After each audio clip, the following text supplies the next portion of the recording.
खरंच जर एखादा व्यक्ती या नगर तालुक्यात त्याच्या गावातील प्रत्येक नागरिकाला न्याय देण्यासाठी जर लढत असेल तर ते आमचे मित्र आणि महाविकास आघाडीचे नेते चितोंडी पाटीलचे सरपंच शरद पवार आहेत। मागच्या आपण कितीतरी वर्षांपासून पाहतो की हा व्यक्ती तळमळीने प्रत्येकाचे प्रश्न मार्गी लावण्यासाठी या ठिकाणी प्रशासनाला अंगावर घेत असतो, प्रशासनाशी झगडत असतो। वेळप्रसंगी एका गोरगरीब माऊलीची जमीन ज्यावेळेस एका नराधमाने त्याच्या नावावर करून घेतली, शासनाला हातात धरून, त्यावेळेस शरद पवार 9 दिवस त्या ठिकाणी उपोषणाला त्या मातेसोबत होते।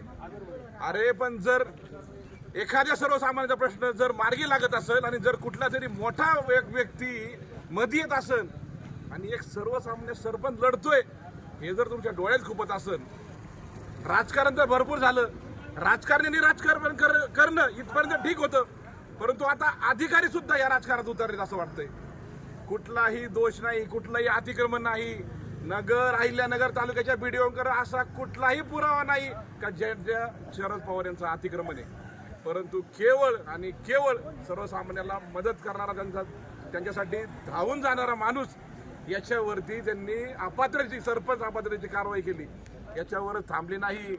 मागच्या 3-4 दिवसापूर्वी ह्याच लोकांनी, राजकारण्यांना हाताशी धरून ह्या अधिकाऱ्यांनी शरद पवार यांच्यावर जिल्हाबंदीची सुद्धा कारवाई केली। त्यांनी काय खून केलेत, मर्डर केलेत का दरोडे टाकलेत?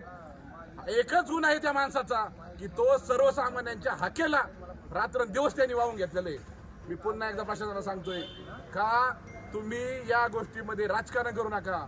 महाविकास आघाडी आणि शरद पवार साहेब हे खंबीरपणाने शरद भाऊंच्या सोबत येतं आणि जोपर्यंत त्यांना न्याय मिळणार नाही तोपर्यंत आम्ही या प्रशासनाला अजिबात सोडणार नाही।